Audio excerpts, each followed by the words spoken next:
Hi friends, welcome to JV aspirants YouTube channel GK and current affairs. And ఇంకెవరైనా మన ఛానల్ని subscribe చేయకపోతే తప్పకుండా సబ్స్క్రైబ్ చేసుకోండి. అండ్ ఫర్దర్ అప్డేట్స్ మిస్ అవ్వకుండా ఉండాలంటే బెల్ ఐకాన్ కూడా క్లిక్ చేయండి. అప్పుడే మేము చేసే వీడియోలు మీకు నోటిఫికేషన్ రూపంలో వస్తాయి ఫ్రెండ్స్. ఓకే, అండ్ చాలామంది కూడా బెల్ ఐకాన్ క్లిక్ చేయకుండా సార్ నోటిఫికేషన్స్ రావడం లేదంటున్నారు. సో తప్పకుండా మీరైతే బెల్ ఐకాన్ క్లిక్ చేస్తేనే మీకు నోటిఫికేషన్స్ అనేవి వస్తాయి ఫ్రెండ్స్. ఓకే, అండ్ ఈ వీడియోలో మనము గత డిఎస్సిలో అడిగినటువంటి జీకే ప్రశ్నలు పార్ట్ 4 అయితే డిస్కస్ చేద్దాం. సో ఇప్పటివరకు మనం పార్ట్ 1, 2, 3 ఈ 3 వీడియోలు చేసి మన యూట్యూబ్ ఛానల్లో అప్లోడ్ చేయడం జరిగింది. తప్పకుండా ఆ వీడియోలు కూడా చూడండి. సో ఎందుకంటే ఈ యొక్క క్వశ్చన్స్ అనేవి మళ్ళీ మీరు రాయబోయేటువంటి డిఎస్సిలో అడిగే ఛాన్స్ అయితే ఉంటుంది. జీకే ప్రశ్నలు మాత్రమే ఉంటాయి ఇందులో. సో ఇది వచ్చేసి పార్ట్ 4 అనమాట. ఈ ప్రశ్నలు మళ్ళీ మీకు అడిగే ఛాన్స్ అయితే ఉంటుంది 100%. సో కాబట్టి చివరిదాకా అయితే చూడండి. సో ఇక ఆలస్యం చేయకుండా టాపిక్లకే తెలిపిద్దాం. So DSC previous GK questions. So ఇందులో ఫస్ట్ క్వశ్చన్స్ డిస్కస్ చేద్దాం. సో భారతదేశపు ఉక్కు మనిషిగా ప్రశంసించబడినటువంటి నాయకుడు ఎవరు? సో ఇక్కడ మీరు ఆప్షన్స్ చూస్తే Subhash Chandra Bose, Bhagat Singh and Sardar Vallabhbhai Patel and Jawaharlal Nehru. So correct answer వచ్చేసి మీకు సర్దార్ వల్లభాయ్ పటేల్ అవుతుంది. So option C is the correct answer. So Sardar Vallabhbhai Patel మీకు తెలిసిన విషయమే. సో చాలామందికి తెలియదు, ఈయన భారతదేశపు తొలి ఉప ప్రధానమంత్రిగా చేశారు, first vice prime minister. And ఈయనను భారతదేశపు ఉక్కు మనిషి అని ఎవరు పిలుస్తారంటే గాంధీజీ పిలిచింటారు. సో వాస్తవానికి చాలామంది ఈయన పిలుస్తారు, బట్ ఇక్కడ ఎక్కువ చరిత్రలో చెప్పుకున్నటువంటి అంశం ఏంటంటే గాంధీజీ ఈ యొక్క సర్దార్ వల్లభాయ్ పటేల్ని భారతదేశపు ఉక్కు మనిషిగా పేర్కొనడం జరిగింది. ఐరన్ మ్యాన్ ఆఫ్ ఇండియా అంటారు. ఓకే ఫ్రెండ్స్, నెక్స్ట్ క్వశ్చన్ చూద్దాం. సో భారత్ మరియు పాకిస్తాన్ దేశాల మధ్య ఉండేటువంటి సరిహద్దు. సో వీటికి సంబంధించి ఖచ్చితంగా ఒక క్వశ్చన్ వస్తుంది. సో ఇరు దేశాల మధ్య ఉన్నటువంటి సరిహద్దు రేఖల గురించి మీకు క్వశ్చన్ వచ్చే ఛాన్స్ ఉంది. సో ఇక్కడ భారతదేశపు మరియు పాకిస్తాన్ రెండు దేశాల మధ్య ఉండే సరిహద్దు రేఖ ఏది అంటే మీకు ఈ యొక్క రాడ్ క్లిఫ్. సో ఆప్షన్ చూస్తే రాడ్ క్లిఫ్, డ్యూరాండ్ రేఖ, మెక్మోహన్ రేఖ అండ్ పాక్ జలసంధి. ఇవన్నీ కూడా మన భారతదేశపు సరిహద్దులో ఉన్నటువంటి రేఖలే. సో రాడ్ క్లిఫ్ అనేది భారత్ మరియు పాకిస్తాన్ దేశాల మధ్య ఉంటుంది. అండ్ డ్యూరాండ్ రేఖ వచ్చేసి భారత్ మరియు ఆఫ్ఘనిస్తాన్ దేశాల మధ్య ఉండేటువంటి సరిహద్దు రేఖ. అండ్ మెక్మోహన్ రేఖ వచ్చేసి భారత్ మరియు చైనా దేశానికి మధ్య ఉన్నటువంటి సరిహద్దు రేఖ. అండ్ పాక్ జలసంధి. సో వాస్తవానికి పాక్ జలసంధి పాక్ అని పేరుంది కదా. సో ఇక్కడ భారత్ మరియు పాకిస్తాన్ మధ్య ఉంటుంది అనుకుంటారు, తప్పిది. సో పాక్ జలసంధి అనేది ఇండియా అండ్ శ్రీలంక మధ్య ఉన్నటువంటి ఒక వారధి అన్నమాట. ఓకే, సో ఇంపార్టెంట్, ఈ సరిహద్దు రేఖలకు సంబంధించి కూడా ఇంపార్టెంట్, మీకు ఎగ్జామ్లో అడుగుతారు. నెక్స్ట్ ప్రపంచ మధుమేహ దినోత్సవం ఏ రోజున జరుపుకుంటారు? సో ఇక్కడ ఆప్షన్ చూస్తే December 1, November 14, October 24 and December 11. So మీరు ఇలాంటి ఆప్షన్స్ వచ్చినప్పుడు ఈజీగా మీరు ఆప్షన్స్ బట్టి డిలీట్ చేసుకోవచ్చు. సో December 1 ఏ రోజున జరుపుకుంటారు? ఎయిడ్స్ డే జరుపుకుంటారు, ప్రపంచ ఎయిడ్స్ దినోత్సవము. అండ్ అలాగే November 14న 2 రోజులు జరుపుకుంటాం. సో జాతీయ బాలల దినోత్సవము, నెహ్రూ చాచాజీ పుట్టినరోజు జరుపుకుంటాం. అలాగే ప్రపంచ డయాబెటీస్ డే కూడా ఈరోజు జరుపుకుంటాం, November 14. ఆ కరెక్ట్ ఆన్సర్ ఇదే అవుతుంది. And October 24.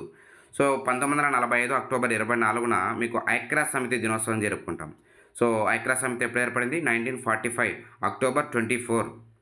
Okay, and December 11. So December 11 దానికి సంబంధించి ఏమీ ప్రియారిటీ లేదు. December 10కి అవుతుంది ప్రపంచ మానవ హక్కుల దినోత్సవం. Okay friends, next question. భారత ప్రభుత్వము ఈ రేఖాంశాన్ని భారత ప్రామాణిక కాలంగా, సో మీరు తెలుసు కదా 82.5 తూర్పు రేఖాంశాన్ని భారత ప్రామాణిక ఇండియన్ స్టాండర్డ్ టైం అని పిలుస్తారు, IST. అండ్ ఇక్కడ మీకు 23.5 డిగ్రీల ఉత్తర అక్షాంశం. సో ఉత్తర అక్షాంశం అన్నాడు కాబట్టి ఇది కర్కట రేఖను సూచిస్తుంది. అండ్ ఇక్కడ ఆప్షన్ 2 23.5 డిగ్రీల దక్షిణ అక్షాంశం అన్నాడు కాబట్టి ఇది మకర రేఖను సూచిస్తుంది. సో మీరు కన్ఫ్యూజ్ అవ్వకూడదు. ఇక్కడ 82.5 డిగ్రీల తూర్పు రేఖాంశాన్ని ఇండియన్ స్టాండర్డ్ టైంగా చూసుకుంటారు. Okay friends,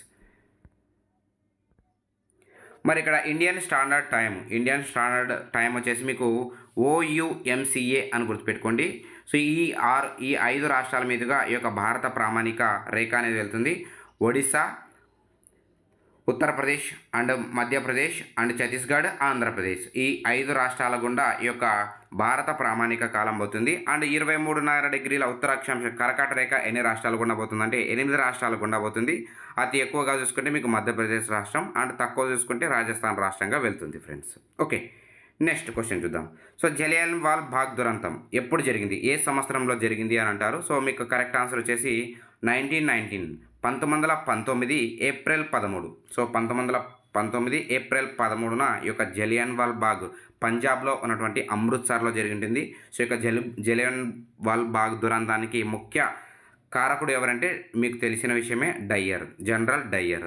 okay. సో ఎందుకు ఇది జరిగి ఉంటుందంటే 1919లో ఈ యొక్క రౌలత్ చట్టానికి వ్యతిరేకంగా మన భారతీయులు ఈ యొక్క అమృత్సర్లో ఉన్నటువంటి జలియన్ వాల్ బాగ్ ప్రాంతంలో ఒక సమావేశం నిర్వహిస్తే అప్పుడు డయ్యర్ అక్కడ కాల్పులు జరగడం వల్ల చాలామంది చనిపోతారు. అందుకనే ఆ యొక్క దినోత్సవాన్ని ఈ యొక్క జలియన్ వాల్ బాగ్ దురంతం 1919 ఏప్రిల్ 13న చెప్పుకుంటారు. సో ఇది హిస్టరీలో మీకు ఇంపార్టెంట్. నెక్స్ట్ 1913లో ఈ క్రింది వారిలో ఎవరికి నోబెల్ బహుమతి లభించింది. సో ఇండియాకు సంబంధించిన వారికి ఎవరికి నోబెల్ బహుమతి వచ్చింది అండ్ ఏ రంగంలో వచ్చింది అండ్ ఏ సంవత్సరంలో వచ్చింది.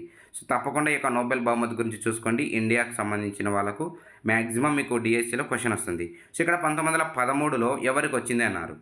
సో ఇక్కడ గుర్తుపెట్టుకోండి, 1913లో రవీంద్రనాథ్ ఠాగూర్కు సాహిత్యంలో నోబెల్ బహుమతి లభించింది. అండ్ 1931లో సో దీన్ని రివర్స్ చేసుకుంటే ఈ యొక్క సంవత్సరాన్ని 1931లో సివి రామన్కి వచ్చింది. ఫిజిక్స్లో రామన్ ఎఫెక్ట్కి సంబంధించి నోబెల్ బహుమతి.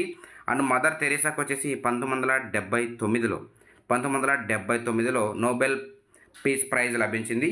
అండ్ గాంధీజీకి నోబెల్ బహుమతి రాలేదు ఇంతవరకు కూడా. సో ఎప్పటికి కూడా ఆయన నామినేట్ అయ్యారు కానీ నోబెల్ బహుమతి అయితే రాలేదు. Okay. Next Sharjah cricket stadium ఎక్కడ ఉంది. సో మీకు ఇలాంటి స్టేడియం గురించి కూడా అడుగుతారు. సో షార్జా క్రికెట్ స్టేడియం ఎక్కడ ఉందంటే యునైటెడ్ అరబ్ ఎమిరేట్స్లో ఉంటుంది ఈ యొక్క Sharjah cricket stadium. Next the Indian pilgrim పుస్తక రచయిత ఎవరు అని అడిగారు. సో కరెక్ట్ ఆన్సర్ వచ్చేసి మీకు సుభాష్ చంద్రబోస్, నేతాజీ సుభాష్ చంద్రబోస్ అని పిలుస్తారు. ఆయన నిక్ నేమ్ వచ్చేసి నేతాజీ. ఓకే. అండ్ ఈ యొక్క పుస్తకాల గురించి కూడా చూసుకొని మీకు ఎగ్జామ్లో అడుగుతారు డెఫినెట్గా ఒక పుస్తకము. అండ్ మీకు సంబంధించి జీకే టాపిక్స్ ఏమి చదవాలనేది మీకు ఆల్రెడీ ఒక వీడియో కూడా చేశాను. తప్పకుండా అందులో ఈ యొక్క బుక్స్ అండ్ ఆథర్స్ గురించి కూడా ఉంటుంది. ఓకే. నెక్స్ట్ ఇంధన వనరులకు సంబంధించి విప్లవం పేరు. సో విప్లవాలకు సంబంధించి కూడా మీకు డెఫినెట్గా ఒక క్వశ్చన్ అయితే వస్తుంది డిఎస్సిలో. సో ఇక్కడ నలుపు విప్లవము, శ్వేత విప్లవము, పసుపు విప్లవం అండ్ రెడ్డి విప్లవం. మీరు ఒక్కసారి ఆప్షన్స్ బట్టి కూడా వెళ్ళచ్చు. సో శ్వేత విప్లవం అనేది మీకు పాలకు సంబంధించినటువంటి అంశం కాబట్టి ఈ ఆప్షన్ డిలీట్ చేయొచ్చు. అండ్ పసుపు విప్లవం మీకు ఈ యొక్క పసుపు విప్లవం అనేది నూనె గింజలకు సంబంధించినది ఈ యొక్క పసుపు విప్లవం. అండ్ రెడ్ విప్లవం మీకు తెలిసిన విషయమే, ఇది మాంసానికి సంబంధించింది. అండ్ కొన్నిసార్లు టమాటా ఈ యొక్క ఫుడ్ పదార్థం ఏదైతే ఉంటుందో టమాటా, దానికి సంబంధించి కూడా ఉపయోగిస్తారు. మీట్ అండ్ టమాటా ఈ రెండుకి సంబంధించి.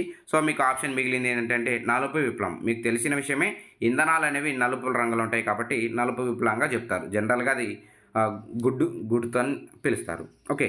సో ఇంధన వనరులు అనేది దేనికి సంబంధించిందంటే నలుపు విప్లవం. నెక్స్ట్